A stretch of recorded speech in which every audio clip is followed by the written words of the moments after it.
সালাতে দোয়া কবুল হয়। সালাতে দোয়া কবুলের 3 জায়গা।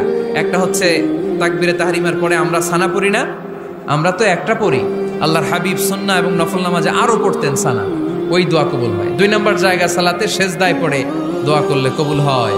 আকরাবু মা ইয়াকুনুল আবদু মির রাব্বিহি ওয়া হুয়া সাজিদ ফাকসিরু ফীহি দুআ। বান্দা যখন সেজদায় লুটিয়ে পড়ে বান্দা আল্লাহর সবচেয়ে কাছে চলে যায়। তা কিন্তু বিশ্বনবী বলে সেজদাটা তোমার রবের কুদরতি পায়ের উপরে পড়েছে। সেজদায় পড়ে দোয়া করেন। সালাম ফিরানোর আগে বিশ্বনবী দোয়া করতেন, লা ইউসাল্লিমান্না আহাদুকুম হাত্তা ইয়াতাআওয়াযা মিন আরবা'a। আল্লাহর হাবিব বললেন 4 জিনিস থেকে পানাহ না আছে আমার কোন উম্মত যেন সালাম না ফিরায়। তারা যেন পড়ে আল্লাহুম্মা ইন্নী আউযু বিকা মিন আযাবিল কবর, আউযু বিকা মিন আযাবি জাহান্নাম, আউযু বিকা মিন ফিতনাতিল মাহইয়া ওয়াল মামাত, আউযু বিকা মিন ফিতনাতিল মাসিহিদ দাজ্জাল। আল্লাহ কবরের আযাব থেকে বাঁচাও, আল্লাহ জাহান্নামের আগুন থেকে বাঁচাও, আল্লাহ